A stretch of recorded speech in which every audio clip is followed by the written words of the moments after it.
I'd like to take a moment to introduce myself and GH2 India. I'm Kamya and I work as a policy associate for Green Hydrogen Association India. And next slide, please.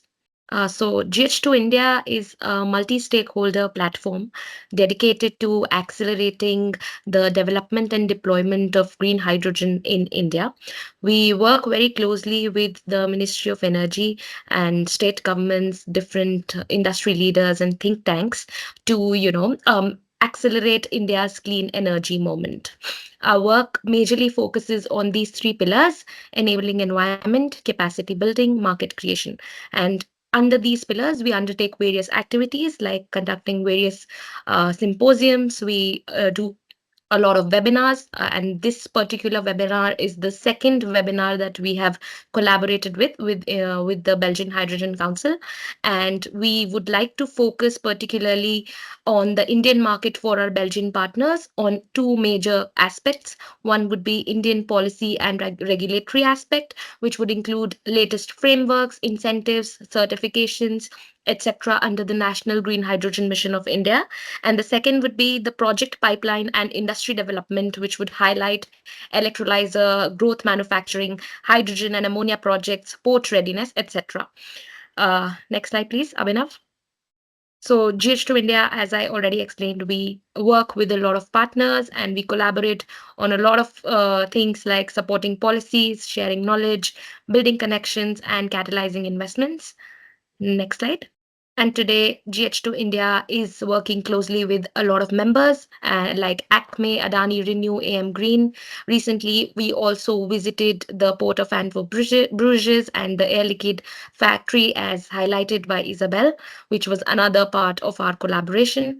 And today, we gather again for our second webinar series on the Indian project. So I'd like to now pass on the mic to Nishant, our CEO and director, to focus on the policies and projects. Thank you. Thanks, Kamya, and good afternoon, good evening to everyone who's joined us here. I see some familiar names from the Indian side as well. Thank you all for your interest in what we do. This webinar specifically is addressed to the Belgian stakeholders on developments in India, especially on the policy front, and then also on the recent tenders and the development of these projects. So as Kami was explaining, as GH2 India, we work towards building India's green hydrogen ecosystem. And a key component of this is international and global partnerships. Today, there is no project that is fully indigenous. We have several partnerships, and I think Belgian companies have had a lot of success working with Indian stakeholders. And to name a few, there's John Cockerell, the Port of Antwerp, ACFA, all of these organizations have representatives in India, offices here. Thanks for bringing back this slide. I think, as much as we have all of these global partnerships, I think green hydrogen itself is complex. It's not like solar or wind. Its applications go beyond one or two sectors. It's an energy carrier and an industrial feedstock. And for this, there's a wide range of stakeholders we have to engage with. And that's what we try to do here. Now, with the Belgian Hydrogen Council, we've had this MOU signed earlier this year, and we've already, kickstarted a very strong partnership. I think the visit to the Port of Antwerp, the John Cockerell facilities and the ACFA facilities really demonstrated how India and Belgium can work together. And I think Abhinav in the subsequent slides will explain, how India's ecosystem is positioned and how we become natural partners with countries like Belgium, Netherlands, Japan, Korea, that have been using hydrogen, beyond refining and ammonia in transport, mobility, power in East Asian markets, etc. So as much as India's hydrogen ecosystem is not matured as some of these other counterparts, I think India is positioned very well to support this new age of hydrogen economy, purely because of how our power systems are established, the skilled labor we have, and the intent from government to ensure that this industry takes off. So with that, let me pass it to Abhinav, who is our head of strategic programs and planning. So Abhinav is new to the team for those of you who don't know him, but Abhinav has a very extensive career, with refinery companies in India and also with renewable energy and hydrogen developers. So Abhinav today will explain to us some of these policy actions that have been taken from the central government and regional governments. What were the latest updates in some of these tenders that were put out by Indian government entities? And also he'll go on to explain more about India's ecosystem. So Abhinav, over to you. Thanks, Nish, and good afternoon, good evening to all of you present in the webinar. So, Nish mentioned that, although we are not, as much matured as a market, but he also mentioned about one word, which is intent. So our intent, our government's intent and our people's intent is very much towards decarbonization. And with the young population and learned population we have, the engineer, the minds, the young minds are working towards this goal of decarbonization. And our Honorable Prime Minister, Mr. Modi, he himself announced the National Green Hydrogen Mission of India, which has a target of 5 million metric ton of green hydrogen production, indigenous production by 2030. Uh, he just doesn't want to produce this green hydrogen in India, but he wants to create a complete ecosystem for indigenous production, for indigenous consumption, and also towards exporting this green hydrogen to elsewhere in the world, for which we are creating a complete ecosystem for this cause. And we also want to produce additional renewable electricity of 125 gigawatt under this mission. Uh, India recently crossed the mark of 250 gigawatt green electricity production, and by 2030, the figure is going to cross 500 gigawatt of RE capacity. And with 100 billions of investment, this is the initial investment into this, and 600,000 job creation and 50 million metric ton greenhouse gas reduction. This green hydrogen mission of India is set to achieve a lot more. Now, under this uh, comprehensive program, it's going to be putting up 2.4 billion initially of the incentives via site schemes of Government of India. It also has state government policies, specific policies for green hydrogen, and also the integrated policies with the RE, because RE is an integral part of green hydrogen production and the derivative production as well.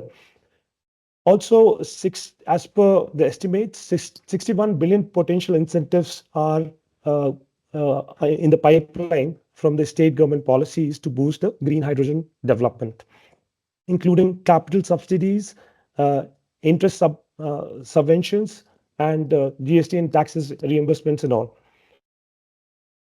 But the components of, as I was mentioning, that we want to make it comprehensive, it means not just the subsidies, but creating an ecosystem for which we want to have pilot projects. We want to develop the green hydrogen hubs, which is already under process, support for infrastructure development, R&D facilities, skill development, and public awareness and outreach activities. Now, India is a stable country with a stable policy regime, and we have a competitive edge, as I mentioned. And the proof of the pudding is that we have the lowest generation cost of hydrogen bidded by the Indian companies for the Indian refiners, from the prices between 3.2 euros, 3.2 per kg to 3.87 kgs in the recent tenders for the refineries, for the Indian oil, Bharat Petroleum, for the Indian refining companies. This was the number for green hydrogen. And for green ammonia, as the world knows, one of the cheapest green ammonias, bridging the gap between the gray and green ammonia, uh, between euro 485 to 631 per ton, which is amongst the lowest in the world.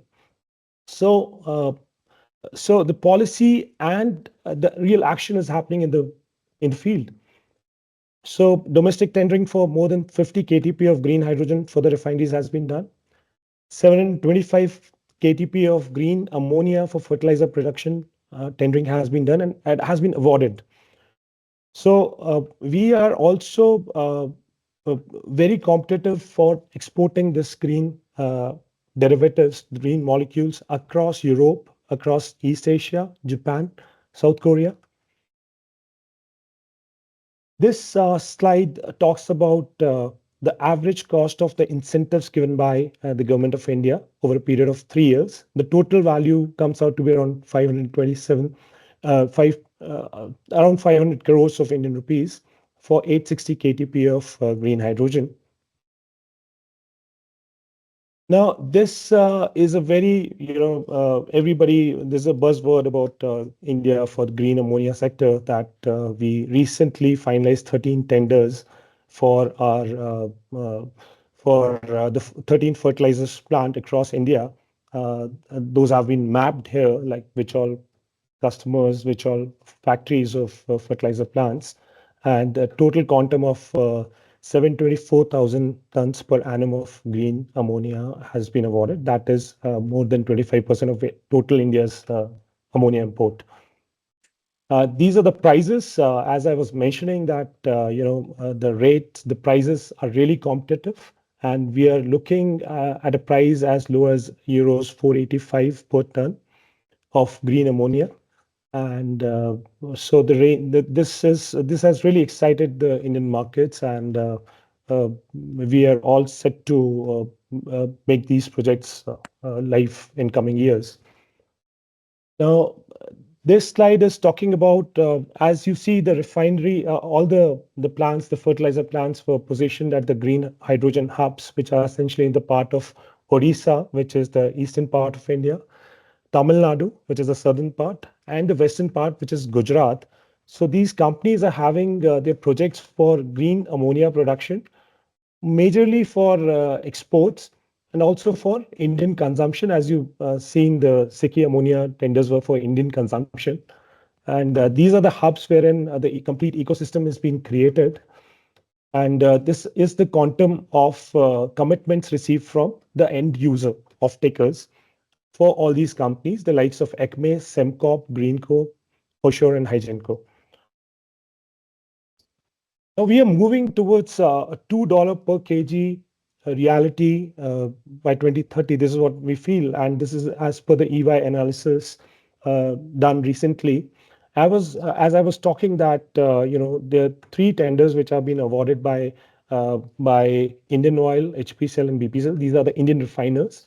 The cost is really low for the green hydrogen, as low as 328 per kg, which is around 3.2 euros per kg of green hydrogen. This is the delivered price. This is for BO contract for long terms.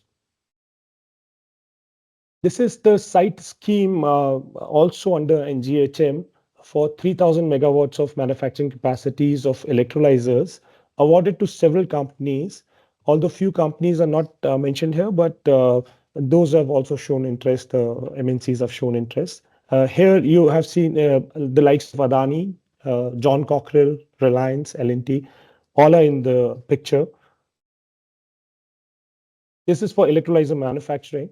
And we move on to showcasing the strong maritime sector of India, which is having more than 6,000 kilometers of coastline with 13 deep water ports and more than 200 non-major ports with LNG and liquid cargo infrastructures in place.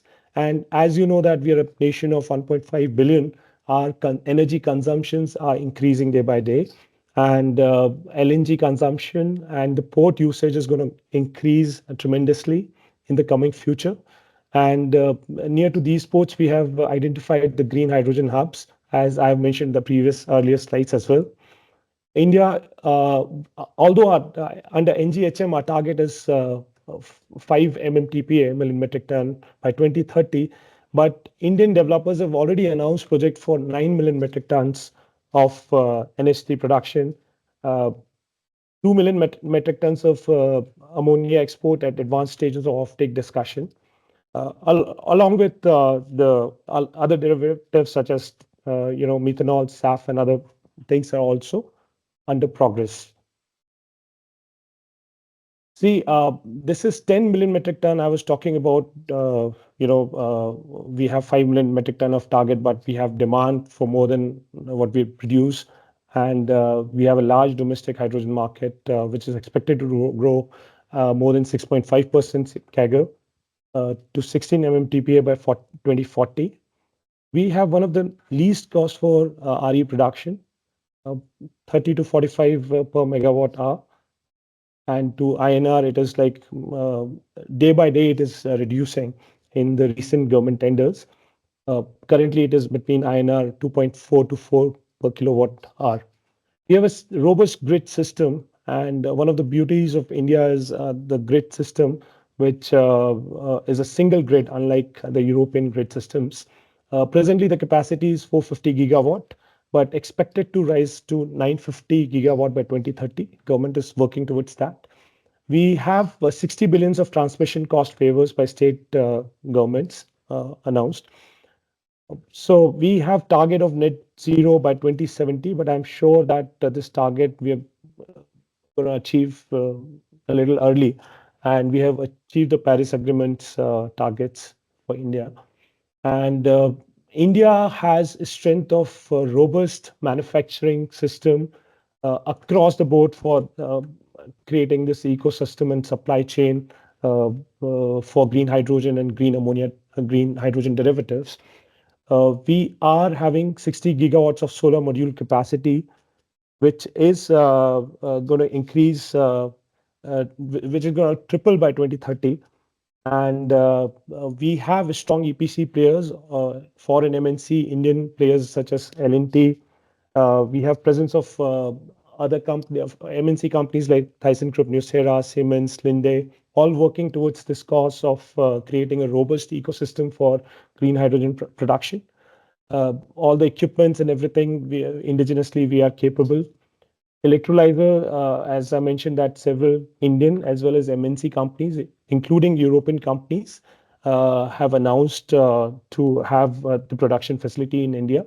Also, we are sort of having a tie-up, technology tie-ups with the foreign MNCs, the European companies or American companies for getting all the know-how, and whatever is amiss here in India, we try to bridge those gaps with the foreign players like diaphragms, membranes, and all those research-based things. Wherever the efficiency of the electrolyzer is coming down, wherever in the world R&D is happening, be it Australia, be it Europe. So we are having a good relationship with the companies, and therein we kind of seek more support. And we have robust pipelines and transportation systems. And as I mentioned that we have 13 deep water ports and 3 green ports for India. And wherein pilot projects for green hydrogen and ammonia is already under process. And projects are also being undertaken, as I've shown in the earlier slides. So we have a robust system across the board. So this is just the, talking about the same things. So Nish, do you want to come here in picture for thanks, the Abhinav. key takeaways? Yeah, thank you. I'll take this from here. If you could also just go to the previous slide. Sure. Thank you. Yeah, this one. So I think the most important message, I think, for our partner countries is that, India can do scale, and India can provide large market access. Right? We have more than 1.5 billion people in the country, and we are well positioned to manufacture at scale. And I think this is the biggest opportunity India provides for international partnerships, because the cost of production in countries like Europe or America, you can never compete with, growing economies like India. And additionally, I think India's demand itself for energy is phenomenal. And I think they estimate at least 2,000 gigawatts of energy demand by the time we reach our, 2070 goals. So today we are at about 240 gigawatts of renewables. And what we've done in 25 years, India is planning to do this in the next 5 years and reach 500 gigawatts of installed capacities. So this proves that there is immense opportunity across the entire supply chain. What can be developed in Europe can be scaled in India. And that being said, India is not shy of developing its own technologies as well.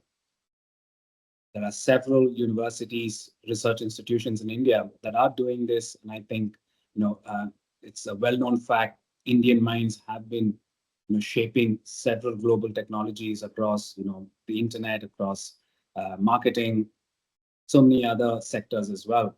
So India does provide this opportunity, and I think as part of our mission with the Belgian Hydrogen Council next year, we invite all the Belgian stakeholders to come visit India. We hope to take you to one of India's flagship projects, where in one site there is going to be 40 gigawatts of wind and solar being deployed. And that site will also host one of the largest battery energy storage systems on a grid scale as well. Abhinav, can you go to the next slide?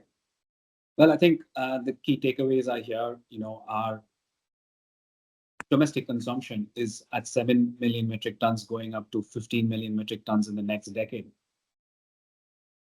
And you've seen the overwhelming interest by industry to announce more than 10 million metric tons of green hydrogen production capacities. So that means government policies are favorable. Indian industry is betting big on the sector. There is domestic demand as well, but there's immense export opportunities. And this is how India can help and serve Europe's decarbonization goals. The same for Japan and Korea as well. So one thing I spoke earlier is the wide array of sectors that green hydrogen and its derivatives are being applied.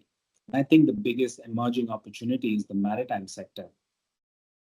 And for this very reason, we found last year that there was a huge gap between the renewable energy developers in India and globally as well, and the maritime sector. And I think this new age of green fuels is bringing everyone together. So in light of this, we've announced something called the Green Ports and Shipping Network. If you can go to the next slide, Abhinav. So what we aim to do under this program, it's free to join. If your organization is interested and you're a stakeholder, bridging maritime and green hydrogen and derivatives, please feel free to write to us at team@gh2.org.in and we'll bring you on board. So right now we have more than 30 members already. We haven't announced this publicly, but the purpose of this is to bridge that gap between all of these supply chains that exist in the hydrogen economy and the maritime economy, and also the large infrastructure that is needed. And I think this is where our relationships with the Port of Antwerp, the Indian ports, and the Indian developers really can make a difference. Then in the coming decades, I think shipping is well positioned to see huge changes in how fuels are being used and what fuels are being consumed on the ships. And I think around ports, the industrial clusters, they're all ripe for decarbonization. So what we hope to do under this network is to bring stakeholders together, help build the financing structures that are required for the ports and surrounding industrial parks as well. Next slide, please. So these are just ideas. As much as there is strong relationships between India and Belgium. We propose we have a stronger government to government working group that can really promote collaborations, not just with industry, but also with research institutions. And I think the IITs in India and the likes of Vito in Belgium are doing phenomenal work. They're all addressing the same issues. And I think more dialogue has to happen between all our institutions. And when it comes to port infrastructure, we'll all be very honest about it. For being the fourth largest economy, we don't have a maritime and port infrastructure that is equivalent to the size of our economy. So in light of this, the government has launched several policies over the last 5-6 years, and especially in recent times, to develop these ports. And I think close to $100 billion is going to be invested into developing port infrastructure here in India. And I think this is where European ports have an opportunity to collaborate. In addition to that, the network of pipelines in Europe is also a lot more matured and advanced than it is in India for green fuels and derivatives. So there again, there's a lot of opportunities for us to learn from each other and really make impact. And finally, it's conversations like this that can really inform both our stakeholders and what's happening in each other's geographies, thereby, helping all of us understand where and how we can all participate collaboratively towards, global decarbonization. Abhinav, is this the last slide? Yeah, that's the last slide. Okay, wonderful. And we're open Thanks for very much. questions. Wonderful. And if you want to write to us, if you have interest in any of the work that we do, please, you can contact Belgian Hydrogen Council. They'll be happy to put you in touch with us, or you can write to us on the email address here as well. So Isabel, over to you, and we are happy to, answer any questions. Yeah, there were some questions in the chat. Thanks for the wonderful presentation, first of all. A lot of developments and a lot of good proposals for collaboration, Nish, in your last slide. Let's make work of it. So, and that can be a good starting point. And the mission to India, as we announced already in the beginning of the webinar, all people that are interested, please let us know, then that we can form a strong delegation and make a next step in our collaboration. There were some questions in the chat. The first one was from Stefan. The prices that you showed for hydrogen, 3.2 to 3.87 euros per kilogram, is that for RFNBO compliant hydrogen specifically? That's a great question, and of course, the answer is no. I forget how much. What's the increase on the price of hydrogen? But I can tell you on the price of green ammonia, there is at least a $70 to $80 increase in the cost for RFNBO compliant green ammonia. So if you see green ammonia prices in India at $500 US dollars or 500 euros, you add another 70 to 80 dollars or euros on top of it. But I think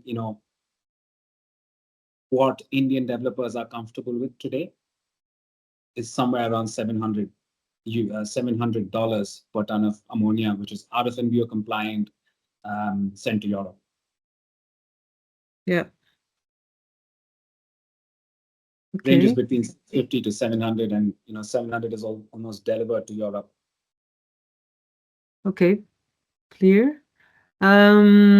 What next question? Since the target is Belgium Europe, it would be useful to understand to present our costs at euro as also, but I think that most costs were already presented in euros. No, let me apologize for that. I'm usually mindful, and I think one of our slides, Abhinav, did mention it in euros. But some of those site schemes and the incentives, and for those of you who don't know what site is, it's a strategic interventions targeted for hydrogen production. It's a total quantum of $2 billion, $1.8 billion, and the incentives given to green ammonia and green hydrogen production is almost $16 billion of that. So nearly 80% of that is going towards incentivizing production. And for those of you who are in the sector and are raising flags at this, I can tell you this was done 3-4 years ago. And if the government of India is creating another green hydrogen policy, they will not be giving these incentives towards production, and they will give it towards consumption. And I think that's what we need today as an industry. These incentives need to go to consumption. I see the next tender. I see the next question there, Isabel, which is on the tenders for ammonia in India. These are for local production. And I think Abhinav also highlighted that this is almost 25% of India's imports that have been proposed to be replaced. And I'm sure, I'll answer this as well, because there's been a lot of questions that I've had over the last month traveling in Korea, France, and in Belgium, where people have asked me, do you think these projects will come online? Will these companies deliver at these prices. Mhm. And I mean, rather than me answering it, I will tell you there was a show of hands done at a closed door meeting with several European stakeholders and Indian stakeholders just 2 weeks ago, and more than 70% of them agreed that they will be done. And I can speak for some of the larger companies that are bidding for those green ammonia fertilizers. They are very serious about doing this, and it's part of a larger strategy that they've built internally. So I'm sure that they will deliver these volumes at these prices. Okay. Yeah, I think the European Hydrogen Bank gives some other experiences. That's why there might be some critical questions as well, that they bid so low that at the end it's not feasible to do it. Okay. The next question is more remark, I think. Like Europe has said, 27 countries. India has 30 states, fully connected grid. Currently consume 66 million ton I grade think hydrogen. no, I see both of them are just comments which are very apt as Yeah. well. That's a big difference between India and EU, right? We are more diverse than the EU in terms of the languages we speak and the food we consume and the clothes we wear.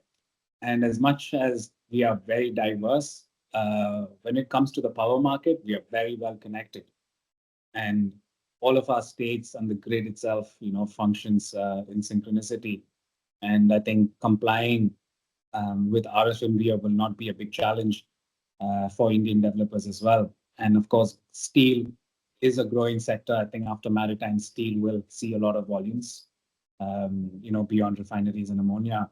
And I think although CBAM is one of the first, real policy measures coming in to affect the steel sector, India doesn't actually export, not more than 10% of its steel production because we have a lot of domestic consumption.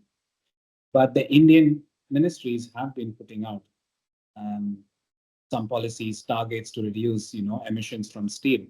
And I think they've identified specific plants across the country that make aluminum, that make steel, and they've asked them to reduce their emissions, and they've given them targets, or they will face penalties. So India is addressing this issue very differently as well, and of course, it is a large opportunity. But Abhinav, I don't know if you wanted to add to anything here.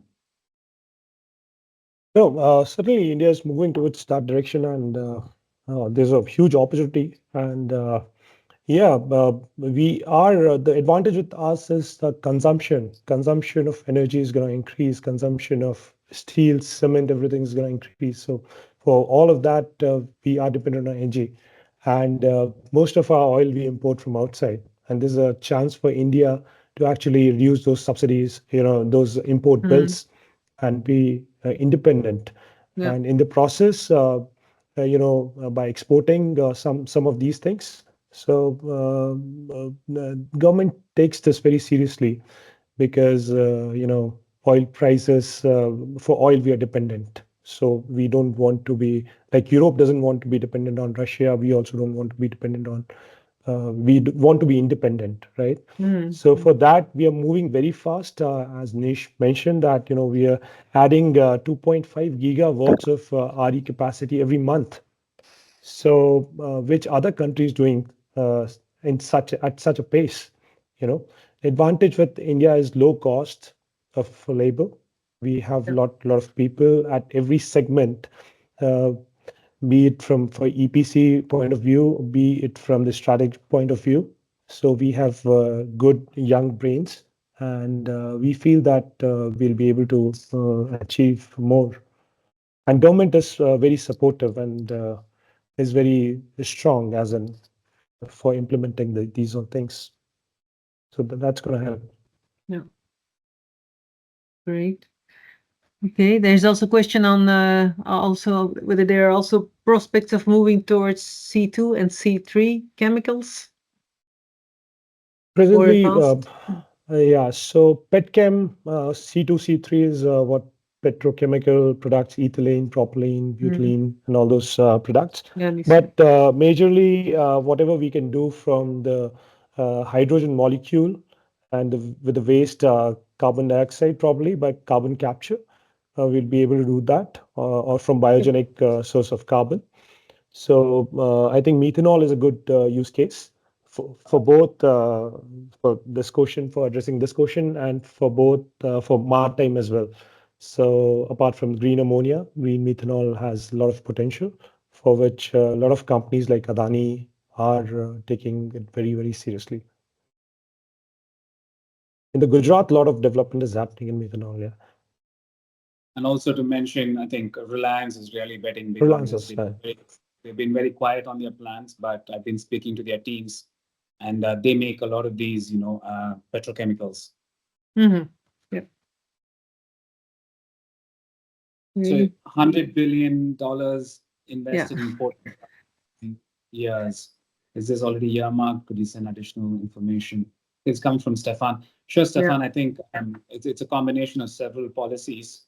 I think our team, we do have a little note overview on this. So I think someone from our team would send it to you in a couple of minutes.